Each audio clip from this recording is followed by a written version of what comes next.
Moi, je comprends plus. En fait, je comprends plus pour qui il travaille le gouvernement. Parce que moi, toute ma vie, on m'a répété que j'avais le luxe de vivre dans un pays où l'État était au service du peuple. Et plus j'avance, plus j'ai l'impression que le peuple est au service de l'État et que l'État est au service de on ne sait qui. Et que plutôt que de passer des lois pour nous protéger, ils préfèrent passer des lois pour se protéger de nous. Il y a un truc dont j'ai envie de vous parler aujourd'hui, une espèce de réflexion. En fait, hier, je regardais un débat à la télévision. Et je crois qu'en vrai, la majorité des débats, ils sont sans fin.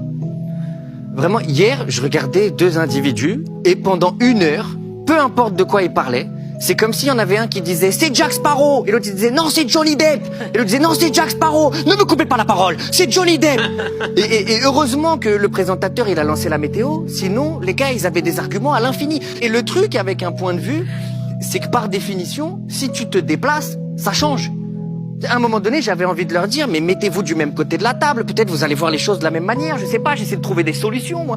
Tu vois, le truc, en fait, avec les points de vue, c'est que ça dépend souvent de là où t'en es, toi, dans ta vie.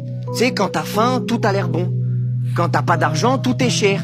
Quand t'es heureux, tout le monde est beau. Quand t'es malheureux, tout le monde est con. Tu vois, c'est biaisé, un point de vue. C'est biaisé par nos propres perceptions. Et moi, plus je grandis, moins j'ai confiance dans mes propres perceptions. Voilà, parce que je pense que nos perceptions nous mentent. Je pense qu'on peut pas négliger la part des choses qu'on imagine dans nos perceptions. L'un des trucs qui est dangereux, c'est que la manière avec laquelle on perçoit la réalité, ça ne change pas la réalité. C'est qu'il faut avoir du recul sur la manière avec laquelle on reçoit le monde. Parce que nos perceptions sont limitées et elles sont influencées. Nos sens, ils captent presque rien de tout ce qui nous entoure, et ce qu'on capte, on l'interprète. C'est comme si on passait notre vie à voir le monde au travers d'une serrure. Et le jour où tu prends ce recul, la question c'est plus à quoi ressemble le monde, mais est-ce qu'on peut ouvrir la porte? J'ai réalisé que quoi que tu dises, il y a des gens qui seront pas d'accord avec toi. Quoi que tu dises. Et juste après, j'ai fait un constat encore plus terrifiant. J'ai réalisé que quoi que tu dises, il y a des gens qui seront d'accord avec toi. Et ça fait encore plus peur. Parce qu'aujourd'hui, tous les points de vue sont défendus par quelqu'un. Tous les points de vue. Et les gens, ils sont prêts à être violents pour défendre leur point de vue. Parce que le gros problème de la violence, c'est que c'est très efficace pour persuader les gens. Le seul truc qui persuade les gens autant que la violence, c'est l'avis de la majorité. C'est souvent on part du principe que si la majorité des gens y pensent quelque chose, alors ce quelque chose est vrai. J'ai regardé trop les infos là. L'humanité, on dirait qu'on est en fin de carrière là, c'est fini. En 40 ans, on a tué et fait disparaître 60% des animaux sauvages de la planète. On est en train de mettre les extrêmes au pouvoir comme si on n'avait pas de livre d'histoire. En fait, en ce moment, l'humanité, on est dans un grand bateau, on est tous dessus, on est en train de couler et on est en train de se battre pour savoir c'était à qui de faire le balai aujourd'hui. On est complètement perdu. Moi, de toute façon, plus je regarde l'humanité, plus je me dis en fait, on est tous fous en fait. Là, en ce moment, réalise, on est en train de détruire la nature qui nous a donné la vie pour faire de l'oseille. Et on continue. C'est comme si on vendait du crack à notre mère et qu'on disait ouais mais on a fait de l'oseille. On pète les plombs. Comment on peut sacrifier quelque chose qui n'a pas de prix contre quelque chose qui n'a pas de valeur? Parce que l'argent ça n'a pas de valeur, c'est nous on l'imprime. Ça n'existe pas, c'est nous on l'imprime. Tu vas voir un panda, tu lui dis 1 million d'euros ou du bambou, il va prendre le bambou. Le billet c'est nous on l'imprime, mais va imprimer une pomme. Comment tu fais? Comment t'imprimes une abeille qui fait en sorte que les plantes elles vont baiser entre elles, se reproduire, grossir, nous donner l'oxygène dont nous on a besoin? Comment on imprime ça? Niveau business, c'est stupide. C'est comme si on vendait nos jambes pour acheter des chaussures. Tu sais ce que je veux dire? Ça ne marche pas, on va faire quoi avec? Il y a des gens, c'est ça qu'ils trouvent le plus difficile dans la vie. Cette idée qu'il y a des rêves que tu réaliseras pas. C'est pas grave, les rêves, tu peux toujours les rêver, tu vois. C'est souvent dit que les yeux, c'est la porte vers l'âme. On a tous fait l'expérience de ça. On a tous déjà vu des yeux qui donnent sur des palais majestueux.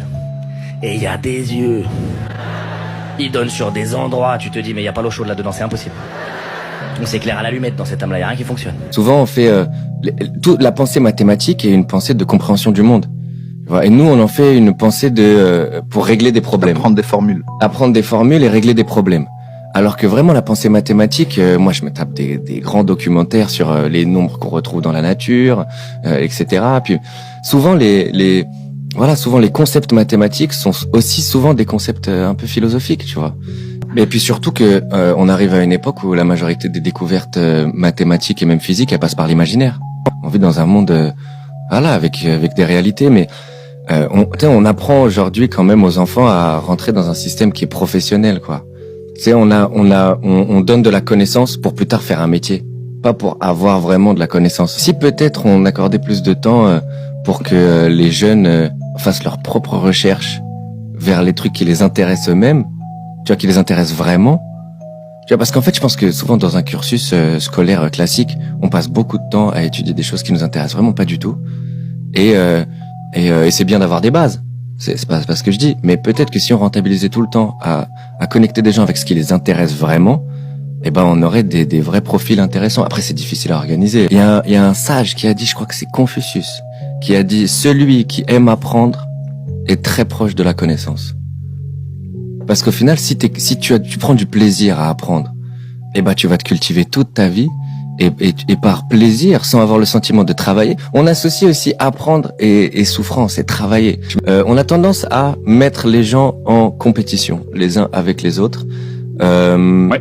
Et bon, je comprends le système de notation dans le sens où on a un peu pas le choix, mais en même temps, je trouve qu'il a beaucoup de défauts. Moi, je pense qu'il y a vraiment des gens... En fait, il y a tellement de formes d'intelligence différentes. Ouais. Et l'intelligence scolaire, c'est juste une d'entre elles. Moi, je connais des gens qui, à l'école, sont des brutes, mais par exemple, elles sont socialement, c'est des billes. Émotionnellement. Ouais, émotionnellement, c'est des billes. En termes de créativité, voilà, il y a plein de formes d'intelligence. Et si on était capable de peut-être connecter les gens, et puis pas complexer les gens, tu sais, il y a des gens qui sont complexés très tôt parce qu'ils ont pas des bonnes notes, et toute leur vie, ils se disent, je suis un imbécile, en fait. Je suis nul, alors que dans la vie, elle est remplie d'échecs. Moi, on en parlait avec, et puis tous les gens qui réussissent, mon père, il me disait ça d'un fois. Il me disait, je crois que c'est Churchill qui a dit ça. Il a dit, le succès, c'est réussir à aller d'échec en échec, sans abandonner. C'est ça, le succès. Mmh. Et je pense que c'est vrai, quoi. Si on était, capable d'installer un certain état d'esprit dans la tête des jeunes le plus tôt possible. Tu vois, un truc de réussir à travailler en équipe, vouloir réussir pour les bonnes raisons aussi.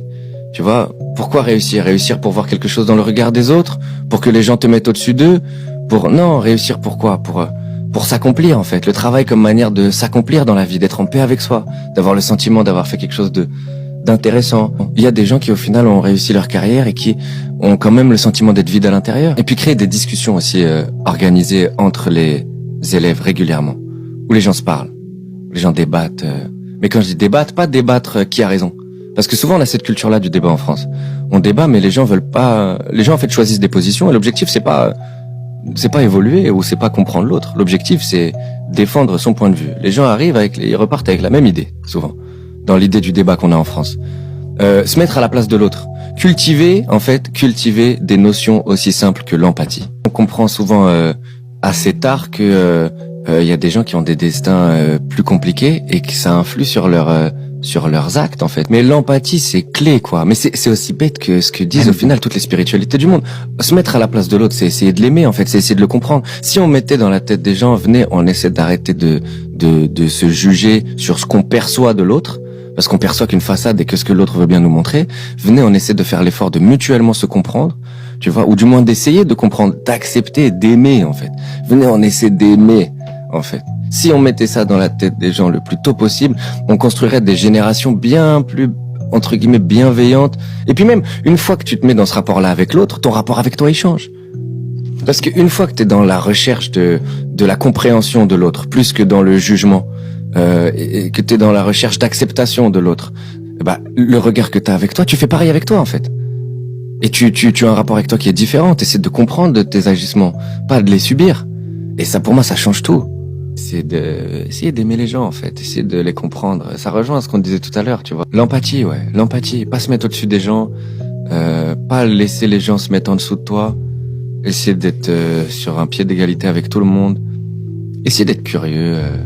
Vivre l'aventure, pas vouloir tout comprendre, pas vouloir tout penser avec sa tête. Si on part du principe, admettons qu'on ait tous la même flamme à l'intérieur, la même chose, mais qu'au final on est juste déterminé par les événements qui nous arrivent.